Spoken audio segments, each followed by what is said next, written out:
FM radio जयघोष पर मैं समरीन आप सबका स्वागत करती हूं अवध महोत्सव में। और जैसे कि आपको पता है कि ये 5 दिवसीय कार्यक्रम है जहां पर आपको अवध के और यूपी के तमाम रंग बहुत चटक हैं, सांस्कृतिक हैं, पारंपरिक हैं और इन्हीं रंगों में से एक रंग है अवध के कुजीन का, जिसका जायका ना सिर्फ यूपी में बल्कि पूरे हिंदुस्तान में खूब बढ़ चढ़ कर बोलता है। और इसी जायके को जिंदा रखने की जो जिम्मेदारी है वो है लखनऊ के जो शेफ हैं या फिर यूपी के जो शेफ हैं उनकी। और ऐसे ही एक शेफ से आज हम आपकी मुलाकात करा रहे हैं, डॉक्टर इज्जत हुसैन से। बहुत बहुत स्वागत है सर। बहुत शुक्रिया आपका समरीन जी। और मेरे लिए भी फख्र की बात है कि आपके साथ से बात कर रहे हैं और आपके सामने नाजरीन से रूबरू होने का मौका मिल रहा है। इससे अच्छी और क्या बात हो सकती है। कैसा रहा आपका अवध में अवध महोत्सव में एक्सपीरियंस? हाँ, तो अवध महोत्सव में जो मेरा आज जो यहाँ पे एक प्रतियोगिता थी जी। और वो बहुत अच्छी थी, लोगों ने बहुत इंजॉय किया। हमने उसका फॉर्मेट बिल्कुल अलग रखा था। मैंने ये रखा था कि लोग आते हैं, हार जीत होती है, तो मैंने कहा सब लोग जो यहाँ पे आए तो इसमें सब जीत चुके हैं, हारा कोई नहीं। हाँ, किसने ज्यादा अच्छा किया ये हम 1 2 3 करके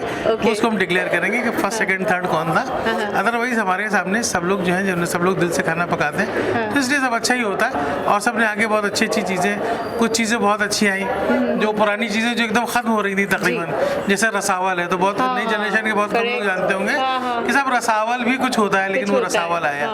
और कद्दू की सब्जी का जो पंपकिन की जो बिल्कुल एकदम मैश्ड वो होती है ना, विदाउट ओनियन गार्लिक वाली, वो फॉर्मेट आया। तो वो उसमें देखा, किसी ने गोभी मुसल्लम बनाया। तो इस तरह की चीज़ें हैं। नॉन वेज तो है, नॉन वेज तो होता ही है, सभी तरफ मिलता ही है। तो वेजिटेरियन में मतलब मेरा इंटरेस्ट ये था कि जो अवध की जो ऐसी डिशेज है जो कि मतलब बिल्कुल ख़त्म हो रही है, उनका नाम भी नहीं है। अब हम लोग क्या सोचते हैं कि अवध की सिर्फ वही डिशेज होंगी जो होटल से बिकती हैं। करेक्ट। अब आप लखनऊ का नाम लीजिए तो कहते हैं कबाब, बिरयानी, ठीक है साहब, वो शाही टुकड़ा, वो हो गया। तो कुछ चीज़ें ऐसी खत्म हो गई हैं। अभी नॉनवेज में आप भी नॉनवेज खाते हैं तो मुझे यकीन है कि आपने शायद ही मुतंजन कभी खाया हो आपने, अगर कभी खाया भी होगा तो कई साल के सुनते हैं। मतलब हम लोग कहते थे कि मुतंजन वर्ड्स मतलब it was a luxury dish, तो मुझे यकीन है कि आपने मुतंजन नहीं खाया होगा कि वो मतलब कभी मौका मिले तो मैं कोशिश करता हूँ कि इन सब डिशेस को वापस रिवाइव किया जाए, इनको नई जिंदगी चाहिए। ये काहिली में या मतलब कुछ चीज़ें काहिली में ख़त्म हो गई हैं कि बड़ी जहमत वाली हैं इसलिए नहीं कर रहे, और कुछ चीज़ें पैसे की वजह से ख़त्म हो गई हैं। अब दोनों चीज़ों को किनारे कर दिए तो आजकल पैसा भी है और वक्त भी तकरीबन लोगों के पास में है, लेकिन अब इल्म ख़त्म हो गया उसका जी। तो उसका इल्म जो है वो होना चाहिए। मुतंजन किसी से कह दीजिए तो जब उन्होंने सुना नहीं तो पकाएंगे कहाँ से। करेक्ट। अब मुतंजन बहुत से लोग नहीं जानते, आपके नाजरीन के लिए बताए जो जानते हैं, लखनऊ के लोग जानते हैं। तो मुतंजन वो होता है जो स्वीट एंड सॉर होता है, यानी हल्का नमकीन और हल्का मीठा होता है और उसमें गोश्त पड़ता है। तो वो गोश्त में यानी पुराने ज़माने में मुर्ग मुतंजन बहुत कहा जाता था कि सारे साहब उनका क्या कहना, वो तो मुर्ग मुतंजन खा रहे हैं। मीन्स मतलब ही is so luxurious person, so rich people, so मतलब that's why they are having the murg mutanjan. तो मुर्ग भी अपने आप में एक देसी बड़ी बात होती है। आजकल ब्रॉयलर की तरह तो होता नहीं कि जगह मिल रहा है, पहले मुर्ग मिलना ही बड़ी मुश्किल की बात होती थी और वो आज भी है जी।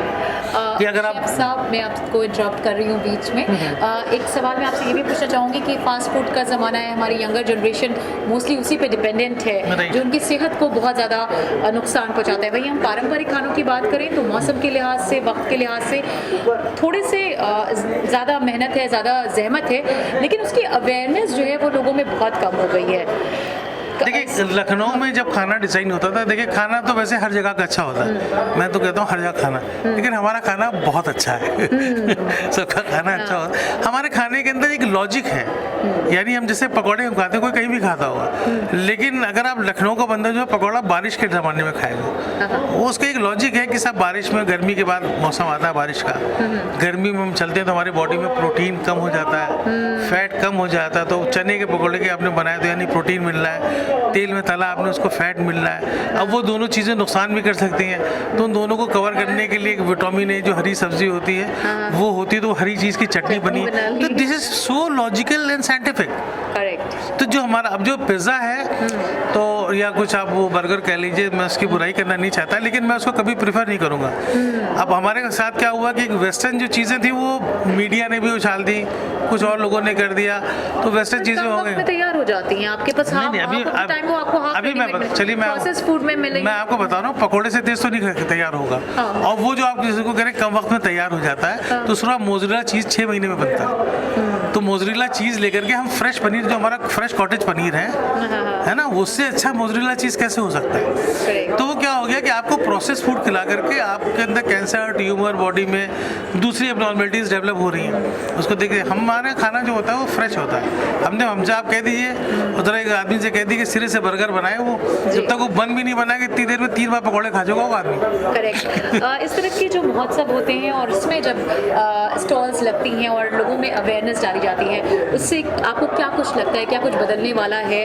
नहीं देखिए, एक तो पहली बात तो ये कि सबसे पहले तो वो ज़हनियत बदले कि हमारा मिशन क्या है, जो हम अभी लखनऊ महोत्सव की या जो लखनऊ में अवध महोत्सव के थ्रू कर रहे हैं, कि हमारा अवध महोत्सव करने का मकसद भी यही है कि हम अपने जो हमारी अवध की चीज़ें हैं उनको पेश करें।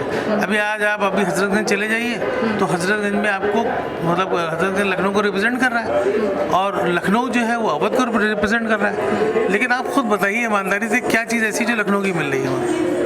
नहीं, तो हम रिप्रेजेंट नहीं कर पा रहे। तो हमारा लखनऊ ये अवध महोत्सव के थ्रू और इस लखनऊ में करने का मकसद ये कि हम, और ये सरकार जो करना चाहती है वो ये करना चाहती है कि जो हमारी अच्छी चीज़ें हैं जो लुप्त हो गई किसी न किसी की वजह से, वो आए यहाँ पर, उसको करें और उसको जो है वो हमारी राइज हो, वो हमारे लिए सेहत के लिए भी अच्छी है, इकोनॉमिकली भी अच्छी है और वो हर तरह से अच्छी है। हमसे अच्छा, मैंने क्या कहा, हर खाना अच्छा होता है, हर चीज़ अच्छी है, लेकिन हमारा खाना इत्तेफाक से बहुत अच्छा है जी। और इसी बात के साथ बहुत बहुत शुक्रिया डॉक्टर इज़्ज़त हुसैन साहब, आपने अपना कीमती वक्त हमें दिया और आपकी हम इसी तरह के आर्टिस्ट से, शेफ से, यहाँ के कल्चर से रिलेटेड, आर्टिस्ट से रिलेटेड आपकी मुलाकात कराते रहेंगे। आपके साथ है समरीन और कैमरामैन सौरभ। जय गुरु।